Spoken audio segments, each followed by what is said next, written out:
CBP is off the chain, yo. Hi, Jim Hacking, immigration attorney practicing law throughout the United States at our offices in St. Louis, San Diego, Washington, D.C., and Chicago, Illinois.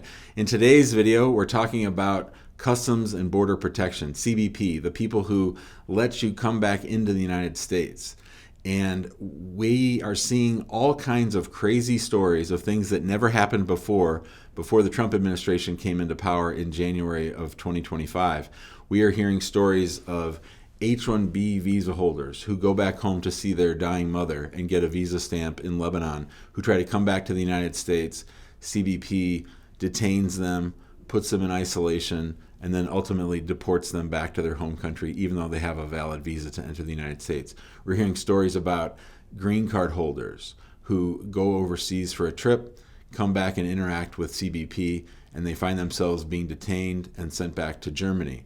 We're seeing stories of people who are inside the United States who overstayed their visa, who filed for lawful permanent resident status, filed for a green card, and then decided to go on a trip to Puerto Rico, which is part of the United States. And when they flew back to the United States, CBP detained that immigrant and is now trying to deport her as well. So all kinds of things that were never happening before are happening right now at CBP. And so if you are thinking about traveling outside the United States, you need to think long and hard about what's going to happen. Am I going to be able to get my visa stamped? Am I going to be able to get on the plane to come back to the United States? Has the United States flagged me for something? Is there something in my past that might allow CBP to want to revoke my visa when I try to come back in the United States? A lot of those cases that I mentioned, that's what we're seeing, that there was something in the person's past. Not all of them, for sure, but many of them, we're seeing instances where people had something in their past, they thought it was taken care of, and then they went to go overseas. And you have to understand that the executive branch, CBP, Border Patrol, the State Department, all these different agencies, Homeland Security, they have a ton of power on who they let into the United States. They have the power to make you open up your phone or you don't get admitted into the United States. And if you open up your phone, they could find things in there like you were on a visit visa and you arranged to work in the United States, or that you were coming to get married to your lover and you said you were coming for a visit.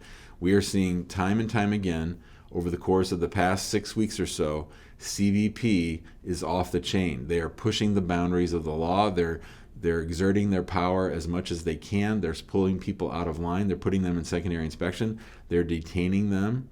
It's a whole new ballgame when you talk about entering and exiting the United States. You'll be able to leave, no problem. But the question is whether you'll be able to come back. And what you need to think about is, will CBP let me back in? Am I sure that CBP will let me back in? Are there things on my phone that would keep CBP from letting me back in? Are there things in my past that would keep CBP from letting me back in?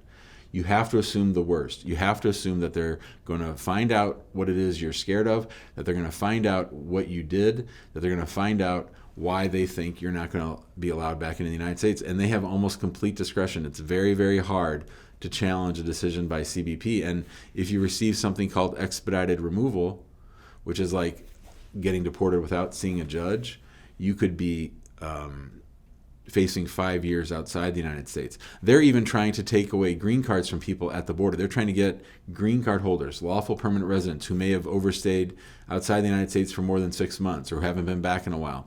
They are pushing the envelope and trying to get those people to sign a form and surrender their lawful permanent resident status. So you should never do that if you're coming through customs. Here's some suggestions. Don't have anything on your phone. Either have it wiped or shipped separately from you, or use a burner phone when you travel. If you have something in your criminal past, you need to see an immigration lawyer and have them try to figure out if you're going to be allowed back into the United States. A lot of people don't know that under the IRA, a law that was passed in the 90s, that you can be treated as an arriving alien instead of as an immigrant with a green card holder if you've committed certain crimes, left the United States, and come back. So it's a whole new ballgame. CBP is not messing around.